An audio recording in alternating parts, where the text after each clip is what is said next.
अभिप्राय कक्षामुळे पारदर्शक प्रशासनाची नवी दिशा. जिल्हाधिकारी डॉक्टर पंकज आशिया यांचा राज्यस्तरीय सन्मान. महाराष्ट्र लोकसेवा हक्क दिनानिमित्त सन्मान. सुस्पष्ट दृष्टी, प्रभावी अंमलबजावणी आणि जनसेवेसाठी असलेली कटिबद्धता यातून साकारलेला अभिप्राय कक्ष हा उपक्रम प्रशासनातील पारदर्शकता आणि उत्तरदायित्व हे वृद्धिंगत करणारा ठरला आहे. या उपक्रमाच्या यशस्वी अंमलबजावणीबद्दल जिल्हाधिकारी डॉक्टर पंकज आशिया यांचा महाराष्ट्र लोकसेवा हक्क दिनानिमित्त आयोजित राज्यस्तरीय कार्यक्रमामध्ये मुख्य सचिव राजेश अग्रवाल यांच्या हस्ते सन्मान करण्यात आला. जिल्ह्यासाठी ही एक अत्यंत भूषणावह बाब ठरली आहे.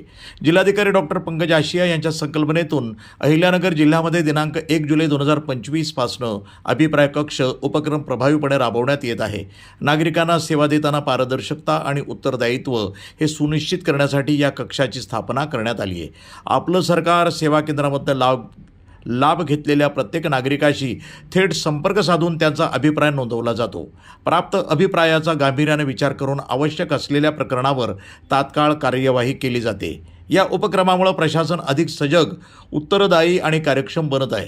मार्च 2026 अखेरपर्यंत 1,50,000 नागरिकांशी थेट संपर्क साधण्यात आला असून प्राप्त झालेल्या 494 तक्रारींपैकी 333 तक्रारींचं यशस्वी निराकरण करण्यात आलं आहे. या माध्यमातून नागरिकांना सेवा अधिक जलद, पारदर्शक आणि सुलभ पद्धतीनं पुरवल्या जात आहेत.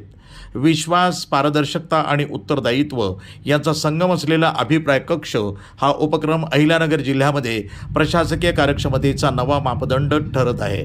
हा उपक्रम राज्यातील इतर जिल्ह्यासाठीही अनुकरणीय आदर्श ठरू शकतो, हेच या राज्यस्तरीय सन्मानातून अधोरेखित होते.